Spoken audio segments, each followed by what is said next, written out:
George R. R. Martin has warned that the decision to stray from the source material in HBO's House of the Dragon will create toxic butterflies. But one former TV executive thinks the author's headline-making outburst was not so negative and simply a move to placate die-hard fans of his books. I think there is a lot of respect for him at HBO and what he's been able to produce, so I do think it's kind of surprising when you see somebody of his stature come out and speak negatively about the show. Rob Rosenberg, former executive vice president and general counsel at Showtime Networks, with more than 22 years TV experience, told Newsweek. But I'm not sure comments that he made were really all that negative. As an author, his words and his characters are his babies. They are precious to him. Rosenberg said, adding that Martin also serves as executing producer on House of the Dragon and has a big say in how the show pans out. Martin is the author behind the Fire and Blood series, which has been adapted by HBO and recently concluded its second season. His series A Song of Ice and Fire was also adapted by HBO and became Game of Thrones, one of the most popular TV shows of all time. The popularity of the two TV series about warring families in the fictional kingdom of Westeros has made Martin a household name. This is an uncommon feat for many writers because, as Rosenberg said, most people wouldn't even know the names of authors of the underlying works of adaptations.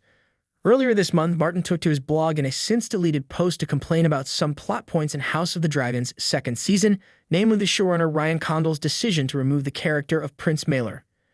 In the books, Maelor is one of the three children of King Aegon, Hugh, and Helaena Targaryen, who also have young twins, Jaehaera and Jaehaerys.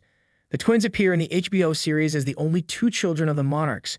Hired assassins Blood and Cheese raid the castle and force Queen Helaena to choose one of her children for them to kill. In the books, she chooses Maelor, but the thugs go ahead and kill Jaehaerys instead. The plot differs in the TV series during the premiere episode of the second season when Blood and Cheese are tasked with killing Aegon's brother Prince Aemond Targaryen, but when they can't find him, they wind up murdering Jaehaerys after Helaena chooses him to be the victim. Martin wrote that he was told Maelor would be introduced in a later season for what seemed to be practical reasons, mainly budget, so he agreed in 2022 to the change. But he became angered upon realizing Maelor would not be appearing in House of the Dragon at all. Condal assured me that we were not losing Prince Maelor, simply postponing him. Queen Helaena could still give birth to him in Season 3, presumably after getting the child late in Season 2. That made sense to me, so I withdrew my objections and acquiesced to the change, Martin wrote.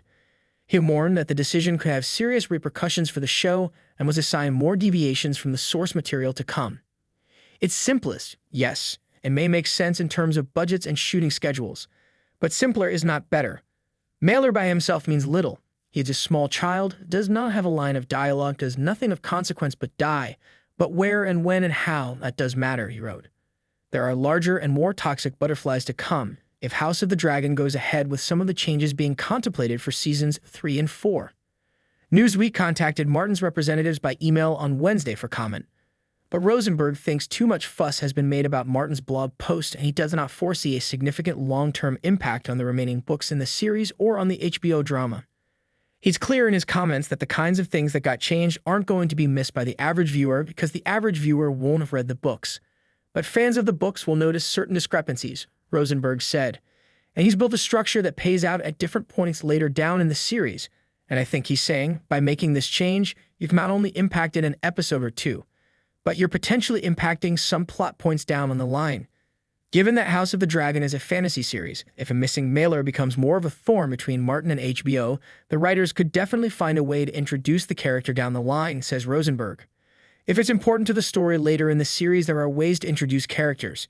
It wouldn't be the first television series where there was a child that people didn't know about and revealed later on, he said. Who knows how they will choose to solve it?